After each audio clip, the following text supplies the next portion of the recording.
À ce sujet, je me tourne vers l'oncologue et docteur Naoufel Mamou, bienvenue. Alors, quel état des lieux faites-vous de l'évolution des cas de cancer dans le royaume, notamment, que ce soit chez les hommes comme chez les femmes?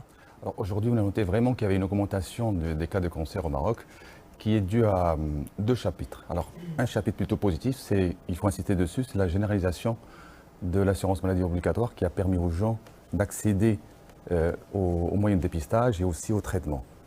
Toujours le même volet positif, c'est le dépistage qui est devenu plus important au Maroc. Le deuxième volet qui n'est pas très positif, c'est plutôt l'augmentation de la consommation des produits toxiques, notamment tout ce qui est tabac, alcool, les problèmes de sédentarité, d'obésité. Ça aussi, ça a contribué à augmenter les cas de cancer au Maroc. Alors, en la matière, vous l'évoquiez, on met souvent l'accent sur le diagnostic précoce. À quel point permet-il de guérir ou du moins de se remettre du cancer? Vous l'avez dit lors de la diffusion, c'est qu'il y avait, pour le cancer du sein qui est le plus important chez la femme, le dépistage précoce est très très important. C'est très simple. Dépistage précoce, on diagnostique des petites tumeurs et des tumeurs qui sont localisées, donc il n'y a pas de métastase. Donc moins de traitement, traitement plus efficace et taux de guérison très important. Pareil pour la prostate. Un dépistage simple, une prise de sang à partir de 50 ans, qui permet d'avoir toujours le même principe comme pour le sein.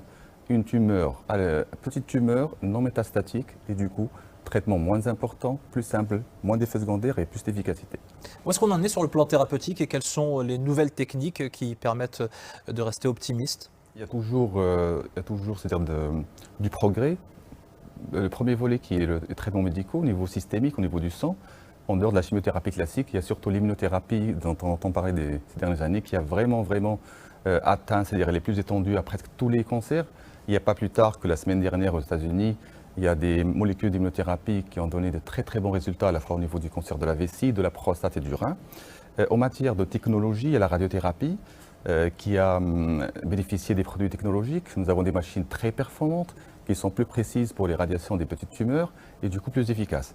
Et n'oublions pas la chirurgie qui est un volet important. Et bientôt, nous l'aurons au Maroc, nous aurons des robots. Nous allons acheter des robots qui ne vont pas du tout remplacer les chirurgiens, mais qui vont plutôt l'aider à mieux opérer, moins d'effets secondaires et probablement plus d'efficacité. Ça, c'est sur le plan thérapeutique. On a parlé de dépistage précoce. En amont, ce sont les comportements à risque. Quels sont ceux qu'il faut absolument proscrire?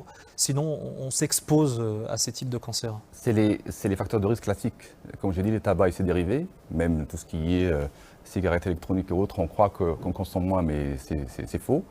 L'alcool, et on sous-estime tout ce qui est habitudes alimentaires et sédentarité.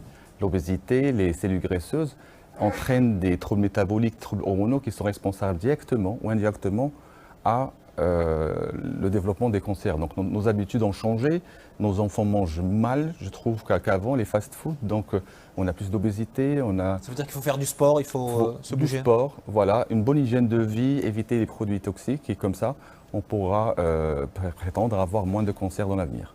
Merci infiniment, docteur Naoufel Mamou. Je rappelle que vous êtes oncologue.